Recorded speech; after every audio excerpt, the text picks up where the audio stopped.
Okay, I think we're ready to get started. This is COVID-19 and the environment. Thank you, everybody, for showing up. We appreciate everyone coming here. I see a lot of good friends, people from the World Affairs Council. Looks like some people brought friends of friends, so that's what we'd like to see. Um, First, we'd like to bring you some Zoom information just as a review. So in the bottom left corner, you'll see mute and unmute. We prefer if you stay unmuted unless you're talking.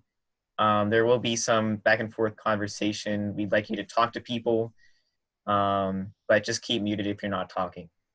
Next, there's start and stop video. We'd like if you kept your video on just so that we can see everybody. It helps keep the conversation going, and we like to see you all. So if you can, turn your video on.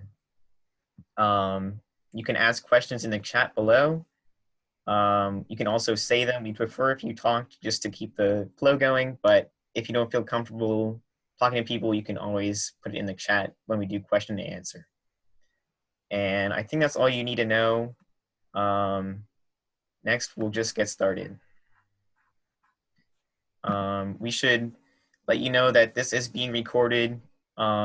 So unless you're talking or anything, none of your personal information will be recorded, but that's just a disclaimer, so nothing really to worry about. Okay, so Alexis, would you like to introduce yourself now? Yeah, sure. So my name is Alexis. As Ben said, I'm a rising sophomore, and I'm so excited to see so many people here. This is my first COVID-19 seminar in the series, and I'm so glad to see so many people. So I, for one, am really interested in the environment and how we can save it because this is our planet and it's the only one we have. So I'm really excited to be talking about that with all of you. Okay, I'm Ben Quint. I'm a rising sophomore at North Allegheny. The reason I care about the environment is because really, if you can't breathe or drink water, then what else is there to do? So, I mean, I think a lot of people don't really see the importance of it, but once you think of it that way, it comes before everything else. So we've got some great speakers here. We've got Randy Sargent, who does Smell Pittsburgh. You can, I don't know if you can see him down there. Um, he runs Smell Pittsburgh. He's at CMU, and he does data visualization. I think he'll be showing us some cool information about what his project is with Smell Pittsburgh, the data he's gathered from crowdsourcing. And we have Kelly Henderson, who runs dialogue at what university is it? At Chatham University. So to begin, we'll hear brief remarks by Mr. Randy Sargent. Okay, so Randy Sargent is really a multi-talented guy. As director of visualization at Carnegie Mellon University's Create Lab, Randy co-leads the Earth Time project, developing with experts from around the world ways to interactively explore and understand trends in a diversity of large data sets and complex systems, telling stories about climate change, economic inequality, refugee flow, employment, demographic change, housing, pollution, among others. Randy also helps develop and deploy approaches to empowering communities suffering health impacts from air pollution, working with communities to document and effectively communicate exposures. Prior to CMU and Google, Randy helped develop planetary rover software in NASA Ames Intelligent Robotics Group and founded and co-founded two successful technology companies. Randy received his bachelor's certificate in computer science from MIT and his master's from the MIT Media Lab, where he developed the programmable brick, a prototype for LEGO Mindstorms. Okay, Randy, would you like to start your talk? Great. Thanks so much, everyone, for having me here today. I'm excited to be here and yell if you're having trouble hearing me. Hopefully the audio is fine. So I'm going to talk a little bit about our work in Create Lab at CMU. So we are a community-focused technology empowerment lab. And that means that we work together with people outside the university to build things together. And a number of us are technologists, some of us are educators. And I'm going to show you some of the things that we build. One of the things we build is a mapping and visualization system called EarthTime. And EarthTime is a useful thing for looking at environmental changes over time, visualizing things that are changing on the planet. So let me dive in, because like rather than talking, I can show you cool stuff, I hope. I hope you will find it cool. So let me share my screen here, and that works. I think if that works, you're going to see a view from the Himawari 8 weather satellite, which takes pictures every 15 minutes of the eastern hemisphere of the world. But I'm going to talk first about climate change and kind of the way things looked prior to COVID, and things haven't changed that much from COVID in terms of climate. Climate is slow. This is showing back from the 90s to present day the Arctic ice sheet. And we're kind of watching not only the sheet like oscillate, from cold to, from winter to summer, but we're also watching these like brightest white areas become less and less prevalent. So what's happening there is this shows like the oldest ice, which is also the thickest ice. So in addition, sometimes you'll see pictures that show how much less ice there is today. To understand, it's also less thick. So the ice that's there is much thinner, so it's much more fragile moving forward.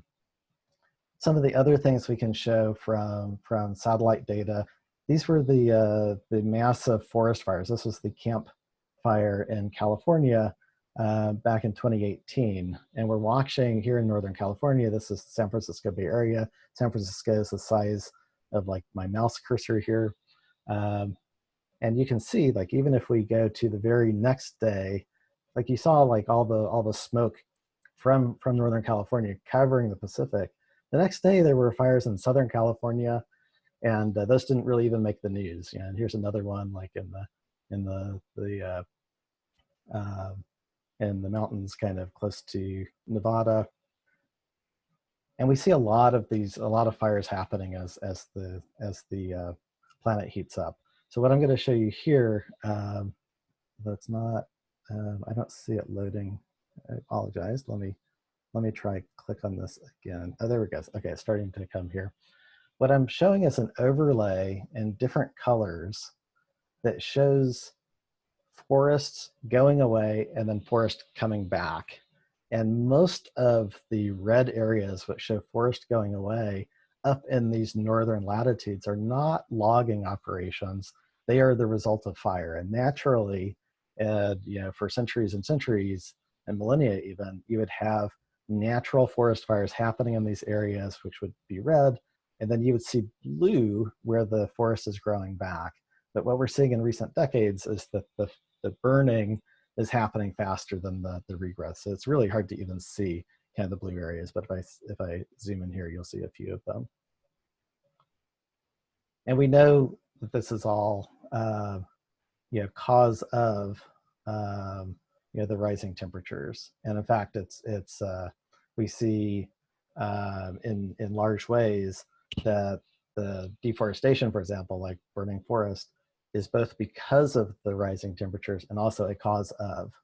So I'm going to go back to 1850 here, and we're watching for temperature anomalies. And you're seeing kind of from year to year as we go past 1900, you're seeing a lot of kind of year-to-year change in temperature. But as we move forward to present day, of course, we're seeing the anomalies become much higher. The temperatures are getting higher. But watch as we get to the 90s and the 2000s, the places getting warm disproportionately tend to be the extremes, the northern and southern extremes. Carbon dioxide emission, of course, is driving the entire greenhouse process. So this is a chart where every bubble represents for a country starting in 1900, how much CO2 is that country producing each year. And you can see they're all getting quite big at the end here. Um, but you can also notice that if we stop it back at 1900, I'm going to just grab this time slider and go back to 1900, you'll see kind of the places that have been emitting the longest. So there tend to be Western Europe and the United States. So if you had to ascribe ownership of an average CO2 molecule in the atmosphere, these places that have been emitting for a lot longer are disproportionately represented in the greenhouse gases in the atmosphere. We know that this is going to lead us to some places we really don't want to go. So if my network will cooperate, this will show an animation of sea level rise. And this is the level of sea level rise that we expect to happen if we're not making very significant changes to our trajectory. And it's painful if we look at the Texas coast, if we look at Louisiana coast, if we look at Florida, if we look at places that are even more populated and even lower, such as Bangladesh. And the scale we're talking about here are hundreds of millions of people potentially being displaced. So here's Shanghai. 25 million people were watching kind of in just this area alone. Now, we're talking a lot about forests. So forest fires is one of the things that's kind of cutting down trees, if you will. This is an animation from 1984 to present day for the Amazon rainforest. And if we zoom in a bit, you'll see areas that start off dark green and become light green. And those are places that turned from forest to farmland. And we can look at what are some of the things that are driving that. So this is a display of trade. Every dot represents a certain amount of green is soybean oil, orange is soybeans themselves, and purple is beef export. Much of the soy grown in Brazil is used to feed beef. So you're watching kind of the first world demand help to financially motivate the removal or the conversion of forests. But we also know at the same time that it is possible to make other choices. So if we look more closely and zoom in more closely to some of these areas that are deforesting, this is the Brazilian state of Rondônia.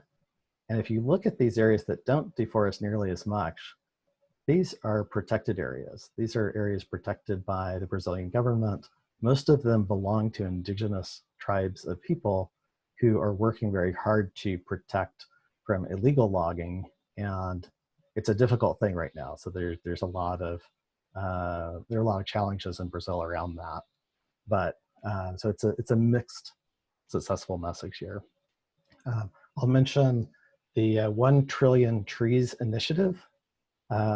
There's kind of the concept that if we can plant 1 trillion trees across the planet and reforest, that's going to get us a long way towards pulling carbon out of the atmosphere. And 1 trillion trees seems to be popular enough of an idea that there are at least 3 different initiatives I can find that use that name. So at that rate, they only have to get 333 billion trees each. So I'm excited about that. They don't have to be in competition. They definitely are not in a zero sum situation here.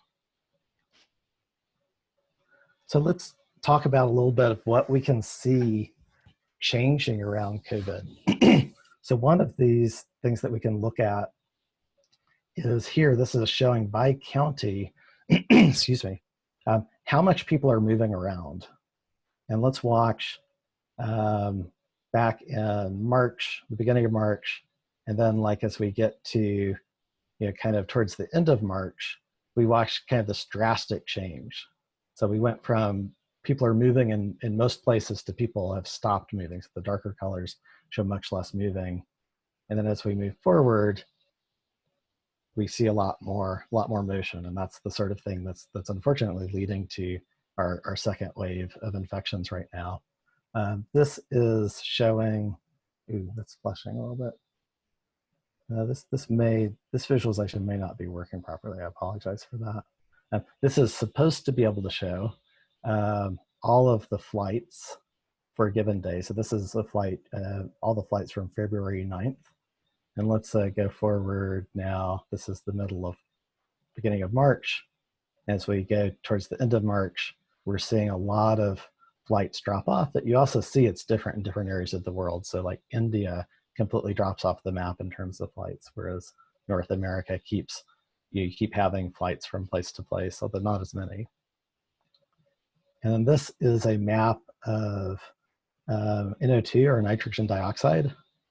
And this is like a real, I think, useful thing to kind of stoke our imagination some. So this is NO2 in China, so largely produced by industrial activities. And let's watch what happens in January, February.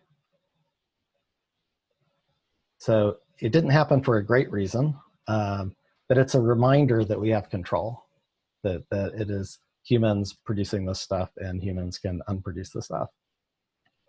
And let me end the Earth time part with kind of animation of renewables over time. So we're watching from 2000 to present day. Every country is represented by two bubbles. One is the wind power in blue and the other is solar power in purple. And you'll watch in many places where solar power starts to overtake wind, especially in Germany where it actually does fully overtake. I want to show really quickly, if I can. You mentioned Smell Pittsburgh, so I want to make sure that I touch on that a little bit. Smell Pittsburgh is an app that you can download and report pollution as you smell it.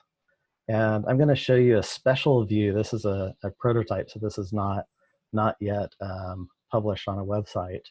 But what we're seeing here are in the triangles, all the smell reports as of about midnight on April 22nd of last year. And as we animate this, we're going to see lots more reports happen, especially when people wake up at 6, 7, 8 o'clock. But we're also going to watch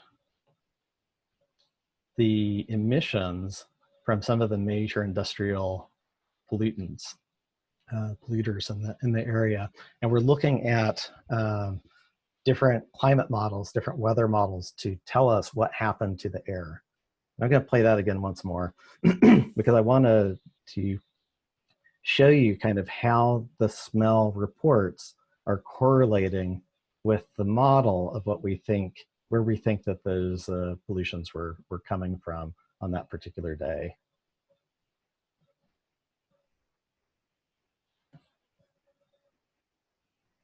And with that, let me finish my presentation and let's move to the next part.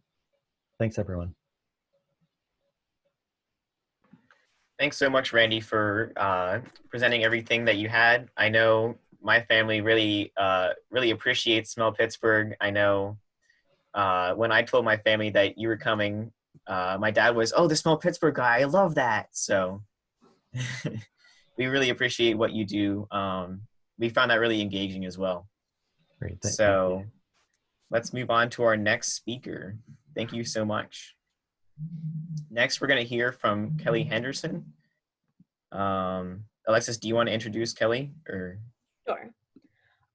So Kelly Henderson is the K-12 Education Manager for Chatham University's Sustainable Eden Hall campus. In this role, she works to help youth and educators understand, act on, and celebrate the ways they can be change agents in complex and interconnected social, economic, and environmental systems. As adjunct faculty, Kelly also teaches intergroup dialogue facilitation, which is a method of talking and learning across race, gender, ability, religion, class, and other differences. Before coming to Chatham, Kelly helped start the Pittsburgh 2030 district with the Green Building Alliance, certified LEED green buildings, and researched more efficient solar panel materials in labs around the country. Kelly has a bachelor's degree in physics from Colgate University and a master's in sustainable energy systems from the University of Edinburgh in Scotland. And going to be honest, I don't know what that is, but I think it's some kind of master's degree in secondary science education from Chatham. Kelly, please correct me if I'm wrong.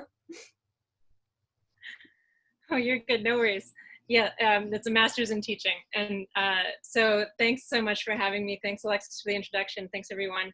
Yeah, it's so hard to talk about COVID and the environmental impacts in 10 minutes. And so like trying to think of like how to best represent all of the expertise at Chatham amongst all the faculty that work in sustainability, and also focus on my own expertises, as you just heard from Alexis, within green building and the energy field. So I'm going to share some statistics that I've found really impactful when I've been reading the news lately, and also make some connections since Alexis mentioned. I also do a lot of work in dialogue and bridging between social justice topics and sustainability topics, kind of some ways of digesting and understanding those statistics in ways that help us think about our role within systems and how to impact systems change work. So let me go ahead and share my screen as well. So I'm not going to be able to cover everything that I wish we could talk about. I'm going to focus on the food system, waste, and energy in particular. And so I think you're all probably familiar with the Sustainable Development Goals from everything else you all do with the World Affairs Council, but just to say that when we talk about sustainability, this is the framework that we use, and really highlighting that you can't just focus on one goal and say, we're going to look for solutions to affordable and clean energy, because you're going to inadvertently make other problems worse if you're not thinking about the intersections between our energy choices and class inequality, or the rural and urban divide, or who still has jobs in a renewable energy economy versus a fossil fuel economy, for example, right? You can't think about renewable energy in a vacuum. You have to think about how all these things are all connected to each other. So hopefully you'll hear some of that come through. So we've been seeing the price of fossil fuels of energy, fossil fuel energy really plummet, which makes renewable energy less cost competitive, which is one thing that we're seeing, even while renewable energy investments are kind of holding strong in some regards. And a lot of these energy related statistics are coming from the International Energy Association. When we look at energy efficiency, which is a field that I come from, the IEA, the International Energy Association, is projecting a 15 to 20% decline in energy efficiency investments because construction's been delayed by so many people not being allowed to work due to social distancing constraints. And so this also extends too into like the purchase of new energy efficient appliances, and also into the purchase of electric vehicles, since people aren't going out and about as much, aren't traveling as much. And the IEA is also talking about a projected 10% reduction in renewable energy investment, again, related to the construction industry being curtailed. They can't go to work at full capacity as much. Randy already talked a little bit about the reduction in flights we've been seeing with COVID. This is that reduction anticipated by the end of this year from the IEA. And what we see locally and in cities like Pittsburgh, right, is that this is also influencing how people travel through other modes of transportation. So public transit ridership is down. And I put the logo for Pittsburghers for Public Transit on the slide to really call out, like, there's really great work going on locally and great ways to get involved in transit justice and transit advocacy work, because even as folks are being forced to choose to ride a bike more or drive more to take vacations or to go places where you don't feel comfortable flying, right? It's not an equitable decision that folks get to make whether to ride transit or not. There we have essential workers, and that tend to be folks from lower socioeconomic classes, that make lower incomes, or individuals of color, and how those two, how class and race are related, right? So it's important to unpack and to think about as people are making decisions based on how we use transit in order to protect our own health. Who are those decisions available to, and who are they not?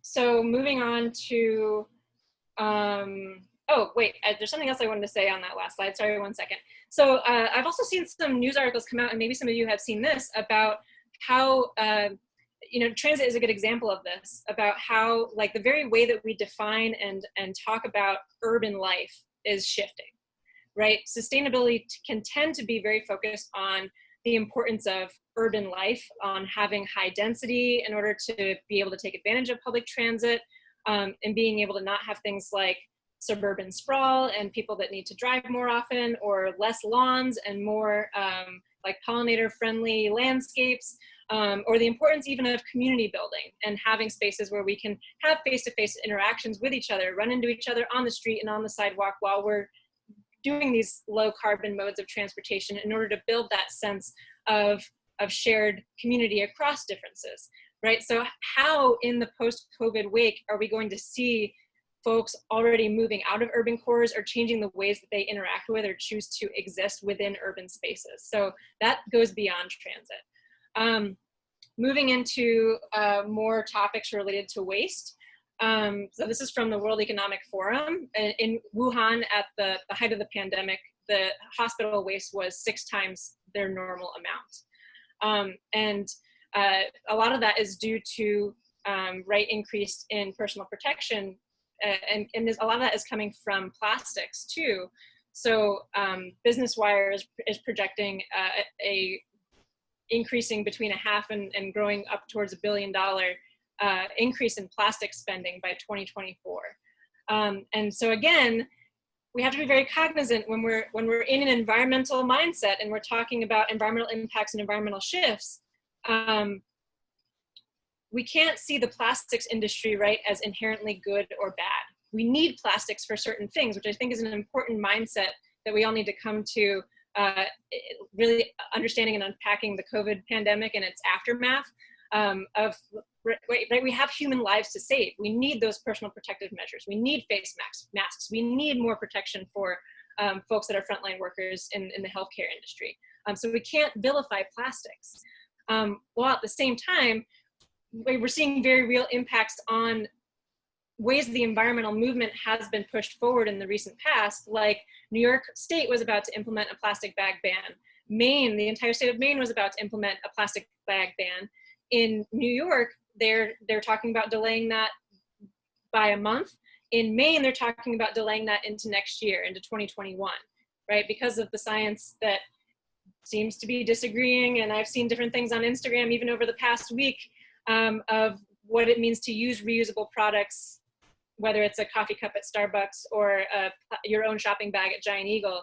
How are companies making decisions about whether folks are even allowed to use renewable products or not? And then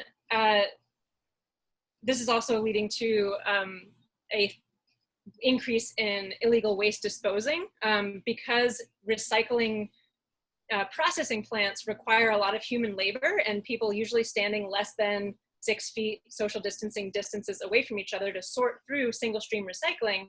We're seeing more recycling plants closing and more resources being put into dealing with increase in landfill waste from all the residential waste that folks are generating from being stuck at home, and increasing their waste in that vein. And so this is leading to an increase in illegal dumping, and also a reduction in effective recycling practices. So I want to talk about the food system a little bit now. And so this is just a graph to show that this is complicated, but I'm sure we've all seen evidence of food systems collapse just by going to the grocery store, right? Products that aren't available, products that are in surplus, increased consumption of things like meat, or issues like closing down of meatpacking plants because of labor availability or because of the pervasiveness of COVID impacts in immigrant labor or workers of color that are predominantly frontline workers in like the meat packing and food system industries. So this is a complex graph that I think to some regards shows what you all were showing with your thumbs up, thumbs down around baking, right? I don't know about you all, but I had trouble finding flour and yeast in the grocery store as we were all baking, and demand was going up as people had more time at home. So you can see the commodity price of wheat going up over time. But then there are other commodities and ways that we're hearing stories about farmers having to dump milk or dump different commodities that they can't sell. And a lot of that has been due to things like schools closing, universities closing, higher end restaurants closing. And so there's a difference in normal demand patterns on the food system. And that shows up in different ways that the food system isn't prepared for. And, you know, we all talked about who has ordered food from home and who hasn't. From last year, Grubhub's seen a 24% increase. So again, related to the conversation we were having about waste, how are those things related to each other? And what does that mean for the way that the food that we order is packaged? I've seen some reports that the styrofoam industry is skyrocketing as well. But what are the implications of this too, right? So when we order in more and we're ordering from some restaurants and not others, or some restaurants are not set up to be on Grubhub in the first place, who are we ordering from and who are we not? What does that mean for which restaurant workers are employed and who isn't? What does it mean when restaurant workers don't have their normal tips that are a big part of their income, and how are we compensating for that as a local and national economy?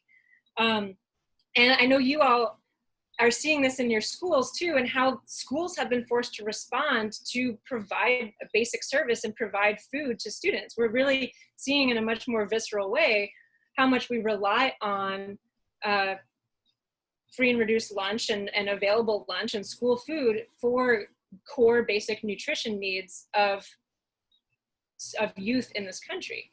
And not even to mention too, like, when we're looking at which restaurants are closing down and which restaurants are losing revenue, how did xenophobia play into that, and how much did that impact Chinese or other Asian restaurants first and hardest compared to other ethnicity-based or even just other restaurants, other methods of ordering food online.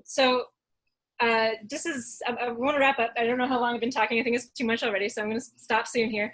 But I also want to, while we're talking about increasing Grubhub sales and online food ordering, there's also been a 26% increase in Amazon's revenue from the beginning of this year till now. And so what does that mean in terms of the economy, right? So when we're talking about the environment and we're talking about sustainability, we're talking about this complex intersection between social, environmental, and economic systems.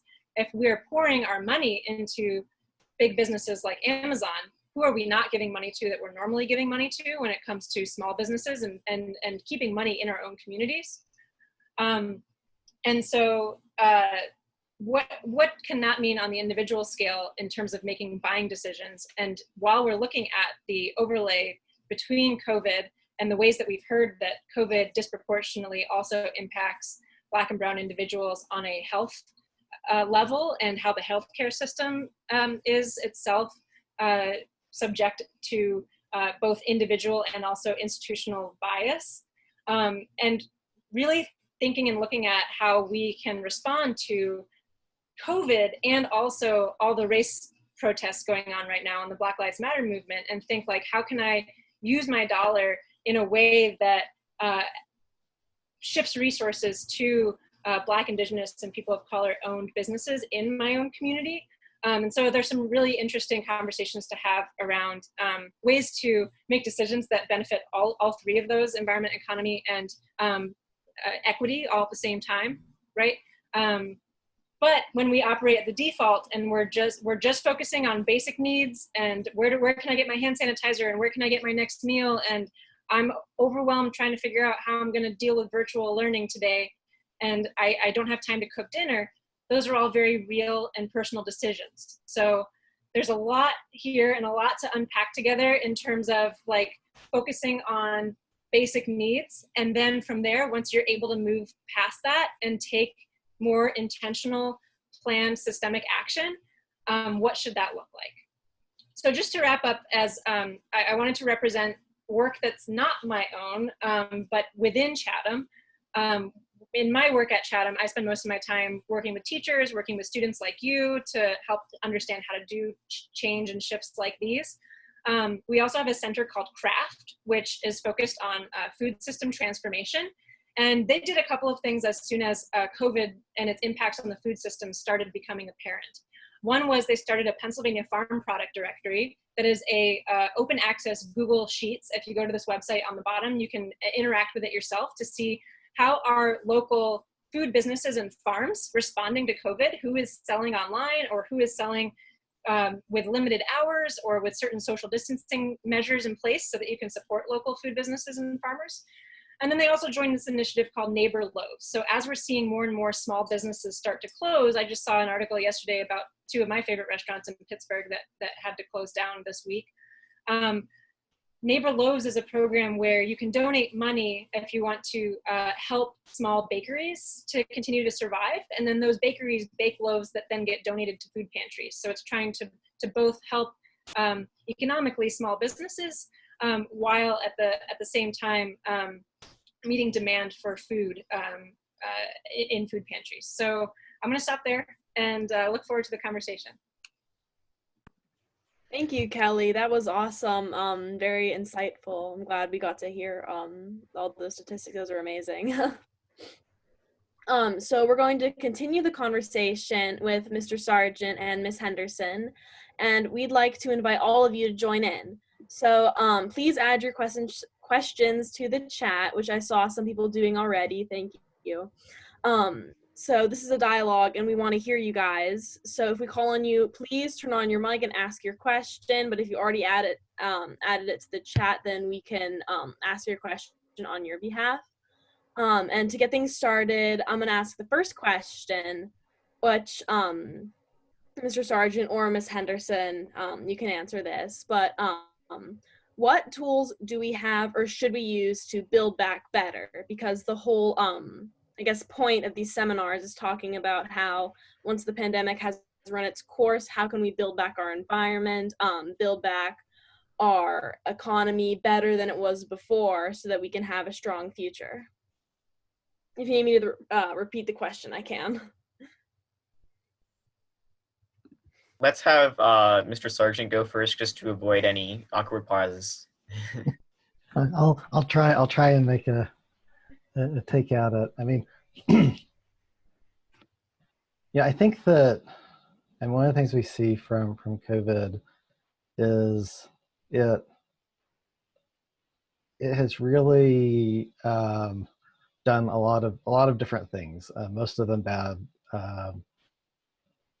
The one I think good thing that may have come from COVID is that it expands our imagination somewhat.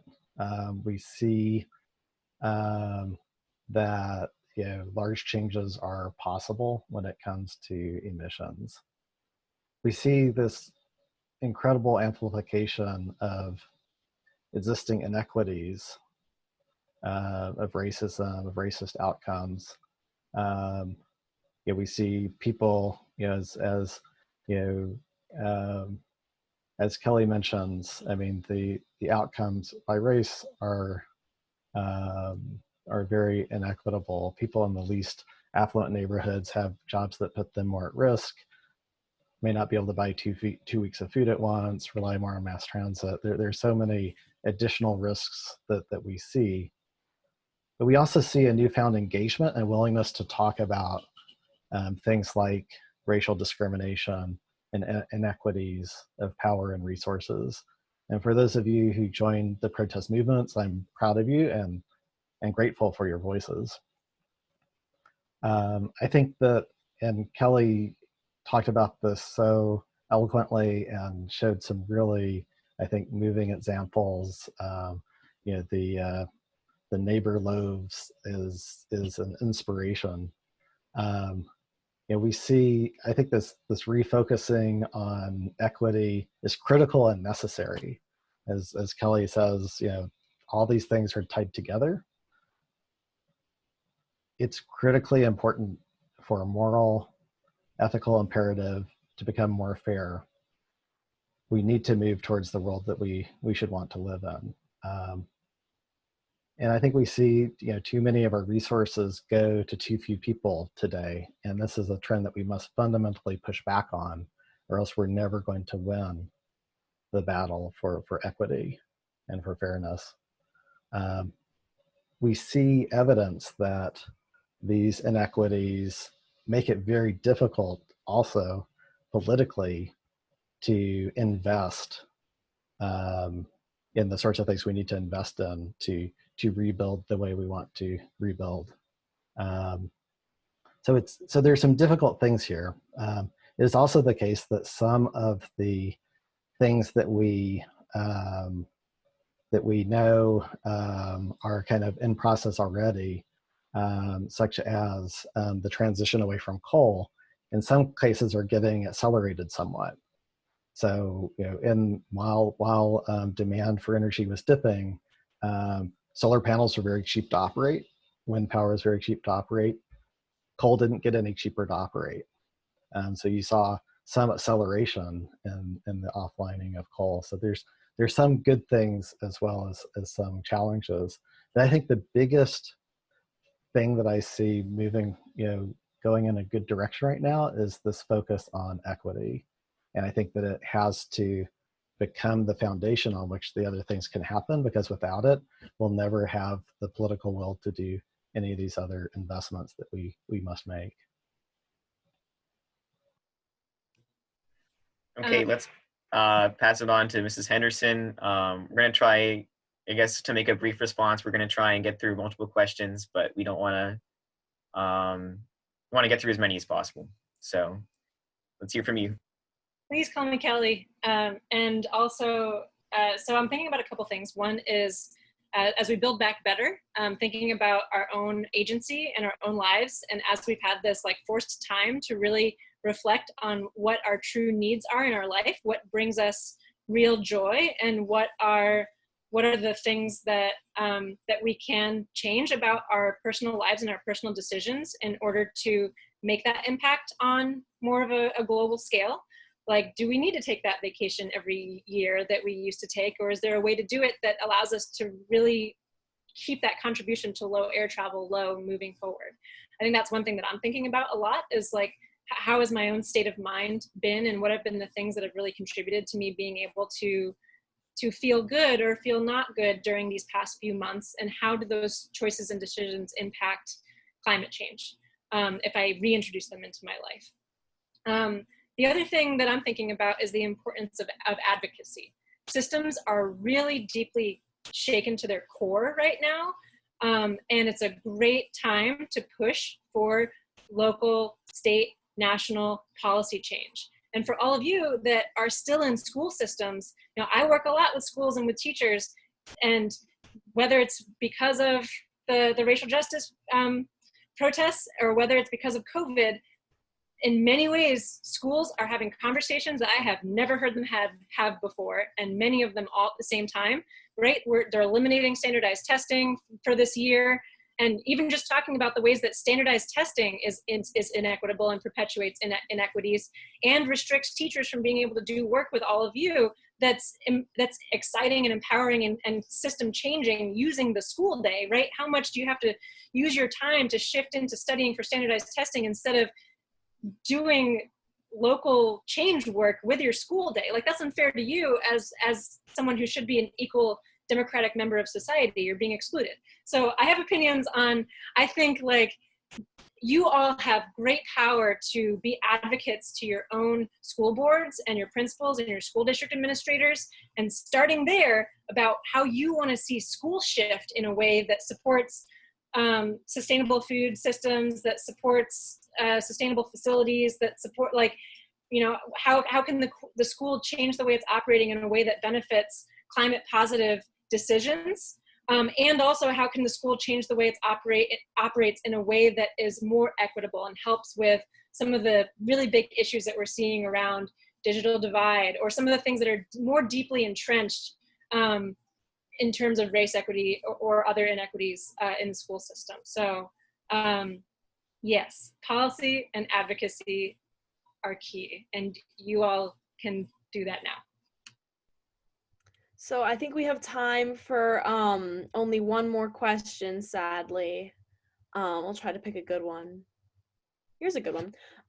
Madeline asks, what should we demand from corporations and the government in order to combat negative impacts on the environment? And Randy, I'll open this up to you. I mean, I think that,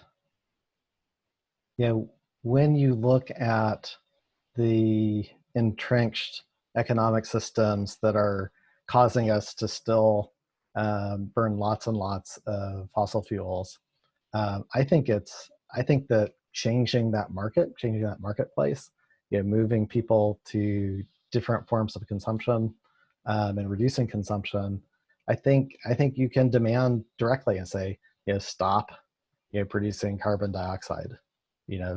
Corporations are, listening, especially retail-facing corporations that you can, steer money to or not. Some of the ones that are further removed are a little bit harder to deal with, but there you have like ability perhaps to encourage, organizations that you're part of, maybe in your family, like try and steer away, investment dollars from, these corporations into other corporations. So steer with your money, steer, advocacy for policy, all these things. But I want to hear what Kelly says, because she's talking fantastically about these things. Thanks, Randy. So a couple things that come to mind are demanding green building and energy efficiency standards. And as part of that, making sure that affordable housing is included in that affordable housing is mandated to have energy efficiency and green building standards, and how that saves money for the average person who lives in an affordable housing unit, that they don't have to spend on energy and they can use towards food. But then I'm also thinking about things like the circular economy, right? How can you use social media even as a platform to put pressure on corporations and even local or small businesses to change their purchasing decisions to support products that are not going to end up cradle to grave and more cradle to cradle. When I say circular economy, that's what I'm talking about.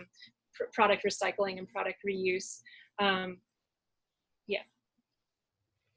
All right, so unfortunately, we're out of time for questions, but I would just like to say a huge thank you to Mr. Sargent and Ms. Henderson for joining us today and having this really important and awesome conversation with us and giving us valuable insights into COVID-19's impact on the environment and on climate change. And so, Ben, I'm turning it over to you.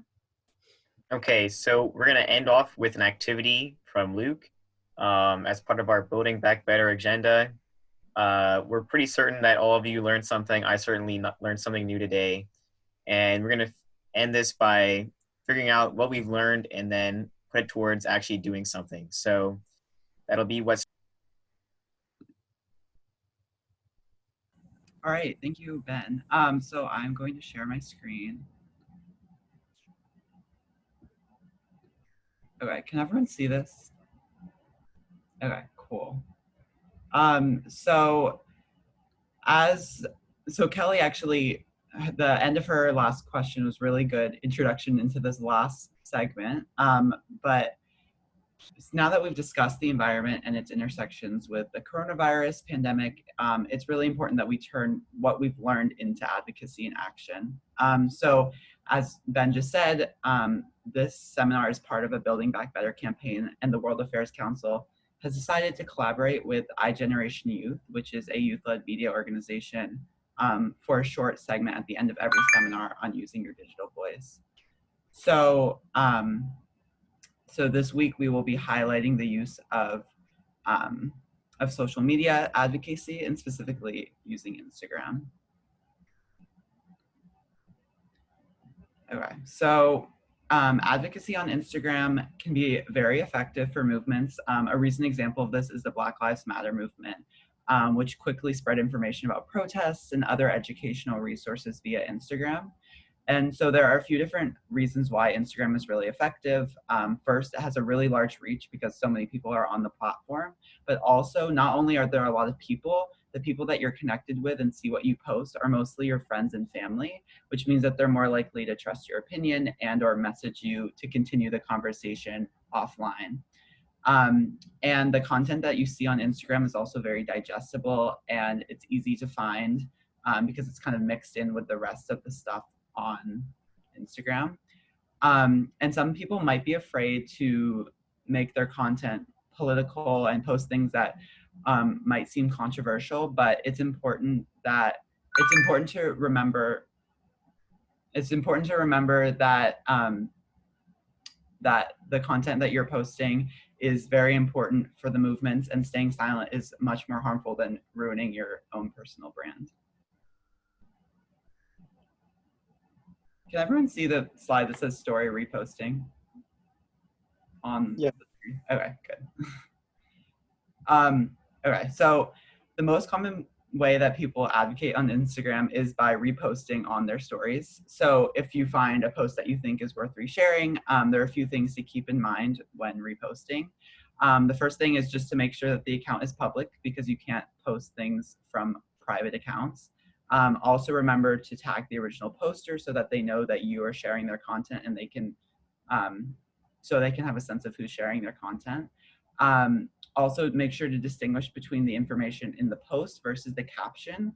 So there's more than one way to repost a picture and you have to use the format that works. So if the information is in the caption, make sure you include the caption when you're reposting.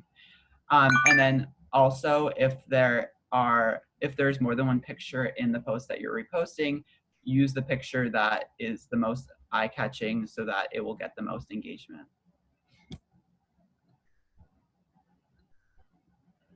Okay, so if you're not reposting content from other creators on Instagram, you can also make the content for yourself. So original stories are really good for information that won't be relevant for a really long time because it will disappear after 24 hours. And it's also important to keep in mind that it's challenging for others to quickly reshare stuff that you post on your story. So that's just something to keep in mind when you're making content on your stories. But there's also a ton of interactive features like polls, questions, countdowns, etc. that can increase engagement as well.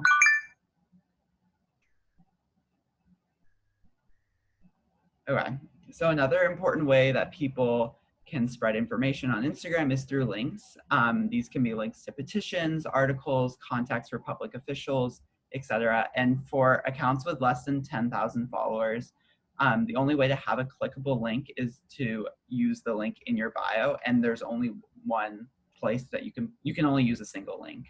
However, there are some other free services that allow you to include multiple links in your bio. And so we've just outlined two different ones that you can use. So the first one is Linktree. So you can customize a Linktree so that it will when you click on the link in your bio, it will bring you to another link that has all of the links that you want to share on it. And then the other option is link in bio, which is similar, but it just creates links that correspond to each photo on your profile. And many professional accounts use these services, but they are also very accessible to everyday users of Instagram as well. Okay, so posts are the main way that people post on Instagram, and they're especially useful for spreading information about movements that you are involved with or you are starting. So this should be reserved for the most important content because they will appear in the main portions of people's feed, which means that they're most likely to be seen and taken seriously. And as we talked about last week, in the last week's seminar about infographics, it's really important to use complementary colors and fonts and other visual components. And when you're designing a post, you should consider if it's something that other people will want to repost on their story, because that's the main way people will share your post. And so when you're thinking about that, you should remember to make sure that the first image has large text that summarizes the whole post. And also that one of your pictures at least has some actionable steps and that you cite your sources that you're using if you have data in your post. And you can also, as we mentioned earlier, direct people to links to share more information about a petition, or other educational resources. Also, a really great way to track the impact that your post is having is through analytics and insights. So these are only available if your account is considered a professional account. So on the screen, the first bullet point has information about on the Instagram app, you can change your account to a professional account, and their steps are on the screen. But once your account is set to professional, there are a whole bunch of things you can track. So for your account in general, you can track how many followers you have, how that account is changing, and how many people have seen your profile. For individual posts, you can see how many people have viewed or shared or taken actions from that post. And for stories, you can track replies, profile visits, and other interactions. And all this information can be really helpful for measuring the success of different types of posts. All right, and then the last thing is just a reminder to follow us all on Instagram. So Global Minds, the World Affairs Council, and then of course, iGeneration Youth. iGeneration Youth is also hosting a seminar on August 5th, sharing more about building back better and using your digital voice. So if you found this mini tutorial about Instagram interesting at all, you should definitely register for this seminar as well. You can register with the link on the screen, which is also the same link that you use to sign up for this seminar. And also, one last thing, iGeneration Youth is graciously offering their office hours to anyone who participated in this seminar. So this is a really great free resource for students to use to draft stories, workshop stories, get articles reviewed and submitted for publication. So for example, if you found this seminar interesting and you wanted to write an article about it, these office hours could be a really great place to start. And then also, as a reminder, we will be hosting another seminar on Wednesday, so a week from today, called COVID-19 X Politics, where we will be closing out with another tutorial on using your digital voice. So that is all for me. I will turn it over to Ben and Alexis. Okay, so we'd like to just thank everybody once again. Thank all the participants and the experts. We appreciate all of you coming and giving your perspectives. I'm just going to make sure that I've plugged everybody. So next week, like Luke said, will be COVID-19 and politics. We're talking about how COVID-19 has impacted politics and about how young people can be participants in our political systems. Next week, we'll have future PA State Representative Sarah Innamorato and KDKA TV's political analyst John Delano. So for more information on this upcoming seminar, the Using Your Voice to Build Back Better workshop, and all of the Emerging Global Leaders seminars, please visit tinyurl.com/2020EGLS. All right, goodbye everybody. Thank you all for coming.